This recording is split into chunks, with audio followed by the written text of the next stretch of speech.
Praise the lord. మన ప్రభువును మన రక్షకుడైన యేసుక్రీస్తు వారి ఉన్నతమైన నామంలో మీ అందరికీ మా హృదయపూర్వక వందనములు. ఈ రోజు దేవుని వాక్యము, నేను మిమ్మును గూర్చి ఉద్దేశించిన సంగతులను నేనెరుగుదును, రాబోవు కాలమందు మీకు నిరీక్షణ కలుగునట్లుగా అవి సమాధానకరమైన ఉద్దేశములే కాని హానికరమైనవి కావు. ఇర్మియా గ్రంథము 29వ అధ్యాయము 11వ వచనము. For I know the plans I have for you, plans for wholeness and not for evil, to give you a future and a hope. Jeremiah chapter 29 verse 11. ఈ రోజు నిమిత్తము మహోన్నతుడైన దేవుడు మనకు అనుగ్రహించిన వాక్య భాగమును బట్టి ధ్యానించుకుందాము. ప్రభునందు ప్రియమైన సహోదరి సహోదరులారా, సర్వశక్తిమంతుడైన దేవుడు ఈ రోజున మనకు సుస్పష్టంగా తెలియజేస్తున్నారు. ఆయన మన గూర్చిన ఉద్దేశములు మనకు తెలియవు, కేవలం ఆయనకు మాత్రమే తెలుసు అని.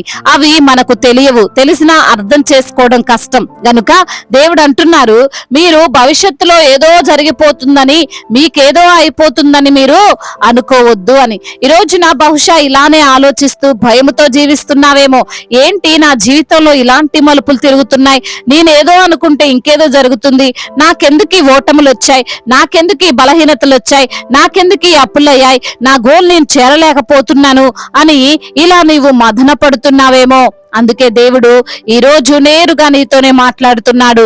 అవి మంచి కోసమే జరుగుతున్నాయి, కానీ చెడు కోసం కాదు. అవి నీ జీవితంలో ఆశీర్వాదమును కొరకే వచ్చాయి, కానీ నిన్ను బాధ పెట్టాలని, నీకు భవిష్యత్తు లేకుండా చేయాలని కాదు.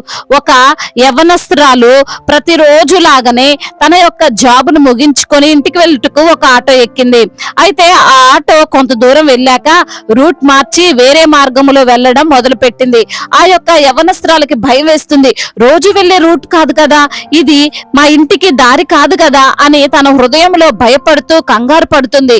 ఇలా ఎన్నో రకాలుగా ఆమె ఆలోచిస్తున్న క్రమంలో ఆమె ఇల్లు వచ్చేసింది. అప్పుడు ఆమె రిలాక్స్ అయింది. అప్పుడు ఆ ఆటో అతను చెప్పాడు, మేడం, రోజు వచ్చే మార్గంలో పెద్ద యాక్సిడెంట్ జరిగింది, అటు నుండి మనం వస్తే చాలా సేపు పట్టేది, అందుకే ఈ మార్గంలో వచ్చాము అని. కొన్నిసార్లు మనం అనుకున్న మార్గంలోనే, మనకు తెలిసిన మార్గంలోనే దేవుడు తీసుకువెళ్ళడండి. ఆ మార్గములో సమస్యలుంటే, ఆ మార్గం మంచిది కాదు అని ఆయనకు తెలిస్తే దేవుడు వెంటనే మార్గం మార్చేస్తాడు. ఆ విషయం మనకు తెలియక కంగారు పడిపోతాం, భయపడిపోతాం, నిరాశ కలిగి ఉంటాం. కానీ చివరకు మనల్ని ఆయన ఎక్కడికి చేర్చాలో అక్కడికే చేరుస్తాడు. ఇజ్రాయేలీలు బబులోనులో 70 సంవత్సరములు ఉన్నారు. వారికి తెలియదు ఇక్కడ 70 సంవత్సరాలు మాత్రమే ఉంటాము, ఈ శోధన కొన్ని రోజులే అని. అందుకే వారు కంగారు పడి ఉంటారు, తరతరాలు ఈ యొక్క అన్య దేశంలోనే ఉండిపోవాలా అని. కానీ అది దేవుని యొక్క సంకల్పం కాదు, దేవుని ఆలోచన కాదు. మనము అనుకుంటాం దేవుని ఆలోచనే మనం కూడా కలిగి ఉన్నాము అని. ఇప్పుడున్న పరిస్థితులు చూసి జరగబోయేది ఇదేగా అని అనుకుంటాం. ఇలానేగా అందరి జీవితంలో జరుగుతుంది, నా జీవితంలో కూడా ఇలానే జరుగుతుందిలే అని ఆలోచిస్తాం. అయితే దేవుడు అంటున్నాడు, ఆయన ఆలోచనలు, ఆయన ఉద్దేశములు ఆయనకు మాత్రమే తెలుసు. ఇంకెవ్వరు ఎన్ని చెప్పినా ఏం చేసినా అవి కరెక్ట్ కాదు. సోదె చెప్పించుకోవడానికి నీవు వెళ్ళినా, ఇంకా ఎవరెవరినో నువ్వు ఆశ్రయించి భవిష్యత్ గురించి తెలుసుకోవాలని చూసినా అవి కాదు జరిగేవి.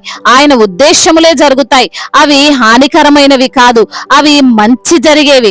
ఇజ్రాయేలీలు అనుకున్నట్లు అక్కడే పర్మనెంట్ గా ఉండిపోలేదు, కానీ వారిని దేవుడు వారి స్వదేశమునకు తీసుకొని వచ్చి వారిని ఆశీర్వదించాడు. ఈ రోజున ఈ వాక్యము ద్వారా దేవుడు ఒక హింట్ ఇస్తున్నాడు. అదేమిటి అంటే, జరగబోయేదైతే చెడు ఏ మాత్రమో కాదు, జరగబోయేది మంచే. అవి మనల్ని దీవించేవే, మనల్ని హెచ్చించేవే, మనల్ని ఆశీర్వదించేవే. కాబట్టి ఈ యొక్క మాటలు వింటున్న నీవు ఏమైపోతుందో నా జీవితం ఏంటో ఇలా అయింది అని భయపడవద్దు. దేవునికి మాత్రమే తెలుసు నీ గురించి. ఎవరి ఉద్దేశములు విని నీవు నీరుగారిపోవద్దు. మనుషుల సొంత తలంపులు నిన్ను కృంగదీయవచ్చు, బాధ పెట్టవచ్చు. వారి ఉద్దేశములు నీకు సమస్యలను సృష్టించవచ్చు, కానీ యేసయ్య ఉద్దేశములు నీకు మేలుకరమైనవే అని నీవు అర్థం చేసుకొని భయము లేకుండా, కలవరము లేకుండా దేవుడు నిన్ను నడిపించిన మార్గములో నీవు నడు. అన్నీ ఆయనే చూసుకుంటాడు, నీకు క్షేమాన్ని కలగజేస్తాడు. దేవుడు ఈ మాటలను దీవించి మన హృదయములో ఫలింపచేయునుగాక. వాక్య భాగమును బట్టి ప్రార్థించుకుందాము. ప్రతి ఒక్కరు కూడా ప్రార్థనలో ఏకీభవించగలరు. ప్రార్థన. మహాశక్తి సంపన్నుడా, మహోన్నతుడా, కృపా కనికరములు కలిగిన దేవా, జీవాధిపతి, మీకు స్తోత్రాలు చెల్లిస్తున్నాం. అద్వితీయ దేవుడవు, ఆరాధనకు యోగ్యుడవు ప్రభువా, ప్రేమామయుడివి, కృపామయుడివి, దయగలిగిన దేవుడవు తండ్రి, మీకు స్తోత్రాలు చెల్లిస్తున్నాం. అయా, నీ వంటి వారు లేరు ప్రభా, నీవు నిజమైన దేవుడవు ప్రభా. నా తండ్రి, మా తలంపులు నీ తలంపులు వంటివి కాదయ్యా. అయా, నీ యొక్క ఉద్దేశములు మా పట్ల ఎప్పుడు కూడా ఉన్నతమైనవేనని తండ్రి, అవి హానికరమైనవి కాదని ప్రభా. నా తండ్రి, ఈ రోజున వాక్యము ద్వారా మీరు సూటిగా తేటగా మాతో మాట్లాడారు. మమ్మల్ని ఎంతగానో ధైర్యపరిచారు, బలపరిచారు, ఆదరించారు, ప్రోత్సహించారయ్యా. అందును బట్టి మీకు స్తోత్రాలు చెల్లిస్తున్నాము తండ్రి.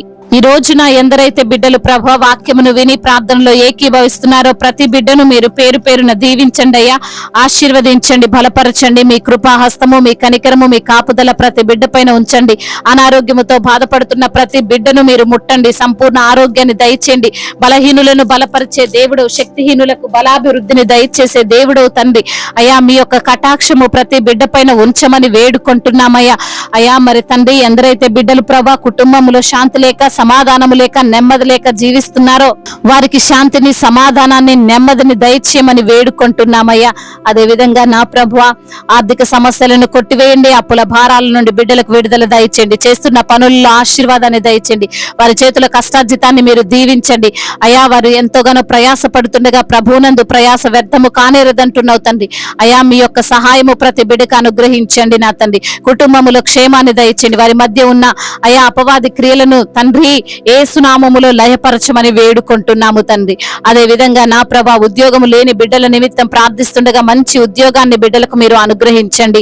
అదే విధంగా నా ప్రభా, ఎందరైతే బిడ్డలు ఈ రోజున నా ప్రభా మరి తండ్రి ఇంటర్వ్యూలకు వెళ్తున్నారో వారికి మీరు తోడై ఉండమని వేడుకుంటున్నాం. అయా, కాంపిటేటివ్ ఎగ్జామ్స్ రాస్తున్న బిడ్డలను జ్ఞాపకం చేసుకోండి, ప్రిపేర్ అవుతున్న బిడ్డలను మీ యొక్క కృపచేత జ్ఞాపకం చేసుకొని మీ యొక్క జ్ఞానాన్ని వారికి అనుగ్రహించమని వేడుకుంటున్నాం. అదే విధంగా నా ప్రభువా, సంతానము లేక బాధపడుతున్న బిడ్డలకు అయా సంతానాన్ని దయచేయమని వేడుకుంటున్నామయ్యా.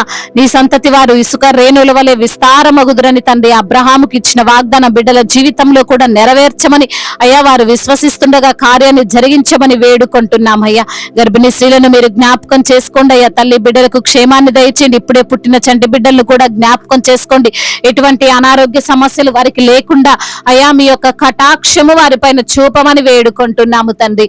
అదే విధంగా నా ప్రభా, ఎందరైతే బిడ్డలు అయ్యా మరి తండ్రి విరిగి నలిగిన హృదయముతో తండ్రి మీ సన్నిధిలో మొరపెడుతున్నారు, వారి మొరన మీరు ఆలకించండి నా ప్రభా. అడుగుడు ఇవ్వబడును అంటున్నావు, వెతకుడి దొరుకును అంటున్నావు, తట్టుడి తెరవబడును అంటున్నావు తండ్రి. కృప చూపించండి అయ్యా. యవన బిడ్డలందరికీ మీరు తోడుగా ఉండండి ప్రభా. యవన వయసులో మీ కాడిని మోసేటువంటి కృపను దయచేయమని బ్రతిమిలాడుకుంటున్నామయ్యా. చెడు వ్యసనాల నుండి, చెడు స్నేహాల నుండి వారికి విడుదల దయచేయండి అయ్యా. మరి తండ్రి ఆ మొబైల్ ఫోన్ ఎడిక్షన్ నుంచి విడుదల దయచేయండి నా ప్రభా. అందరితో సమాధానముగా బిడ్డలు జీవించుటకు సహాయం దయచేయండి. ముఖ్యంగా మీ యందు అయా భయభక్తులు కలిగినటువంటి హృదయాన్ని వారికి మీరు దయచేయమని వేడుకుంటున్నాం ప్రభా. అదే విధంగా నా ప్రభా, దేశాన్ని, అధికారులను మీరు జ్ఞాపకం చేసుకోండి. మా భారతదేశాన్ని దీవించండి, సమాధాన దేశముగా మా భారతదేశాన్ని నిలవబెట్టండి. అదే విధంగా అధికారులకు తండ్రి సమయోచితమైన జ్ఞానమును, వివేచనను అనుగ్రహించండి. న్యాయమైన పాలన వారు పాలించుటకు సహాయము దయచేయండి. ఎటువంటి అన్యాయము ఎవరికి చేయకుండా సహాయము చేయండి ప్రభా. అదే విధంగా నా ప్రభా అయా మరి తండ్రి దైవజనులందరి నిమిత్తం ప్రార్థిస్తున్నాము తండ్రి. వారికి మీరు తోడై ఉండండి, మీ కటాక్షము వారిపైన ఉంచండి నా ప్రభా. అయా మీ యొక్క పని నిమిత్తము వారు ప్రయాస పడుతుండగా ప్రభునందు ప్రయాస వ్యర్థము కానేరదంటున్నావు తండ్రి. అనేక ఆత్మలు రక్షించే కృపను అయా వారికి దయచేయమని వేడుకుంటున్నాము తండ్రి. అయా భారము కలిగి మీ పరిచర్య చేస్తుండగా ప్రభా, నీ భారము నా మీద మోపముని నిన్ను ఆదుకుంటానంటున్నారు ప్రభా. అయా మీరే ప్రభా వారి సంఘాన్ని విస్తరింప చేయండి, సంఘానికి మీరు శిరస్సై ఉండండి ప్రభా. అదే విధంగా నా ప్రభా, అనేక ఆత్మలు రక్షించేటువంటి కృపను వారికి అనుగ్రహించినందుకు స్తోత్రాలు ప్రభా. అయా సువార్త ఎక్కడైతే ప్రకటించబడుతుందో అనేకల హృదయాలు తండ్రి తెరవబట్టుకు సహాయం దయచేయండి నా తండ్రి. అవునయ్యా మరి తండ్రి మిషనరీస్ ని దీవించండి అయ్యా. ఇతర దేశాల్లో ఉంటున్న ప్రతి బిడ్డకు మీరు తోడుగా ఉండండి అయ్యా. వారిని మీరు బలపరుస్తూ రండి నా తండ్రి. అయ్యా అదే విధంగా నా తండ్రి ఒంటరిగా ఉంటున్న ప్రతి బిడ్డను బలపరచండి అయ్యా.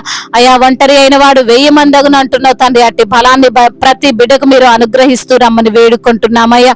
అయా ప్రతి బిడ్డ పైన మీ యొక్క ఆత్మను కుమ్మరించమని బ్రతిమిలాడుకుంటూ నా తండ్రి ఇంతవరకు చేసిన ప్రార్థన అంతటిని మీ పాద సన్నిధిన చేర్చుకోమని మానాథుడు సర్వశక్తిమంతుడు సజీవుడు బలవంతుడైన యేసుక్రీస్తు వారి ఉన్నతమైన నామంలో ఈ ప్రార్థనను అడిగి వేడుకొని పొందుకొని ఉన్నాము మా ప్రియ పరలోకపు తండ్రి, ఆమేన్. ఈ రోజు పెళ్లి రోజు మరియు పుట్టినరోజు జరుపుకున్న వారందరినీ దేవుడు దీవించి సకల మేలులతో సకల ఆశీర్వాదములతో కృపాక్షేమములతో శాంతి సమాధానముతో మెండైన దీవెనలతో దేవుడు మిమ్మల్ని నింపునుగాక. మీ యొక్క ప్రార్థన అవసరతలను మాకు తెలియజేయగలరు. మీ కొరకు మేము తప్పక ప్రార్థిస్తాము. మొదటిసారిగా మన యొక్క ఆదరణ వాక్యం చూస్తున్నట్లయితే తప్పకుండా సబ్స్క్రైబ్ చేసుకోగలరు.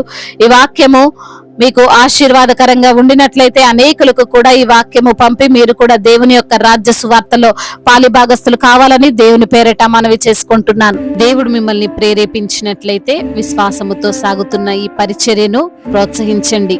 May God bless you all. దేవుడు మిమ్మల్ని బహుగా దీవించి ఫలింప చేయునుగాక.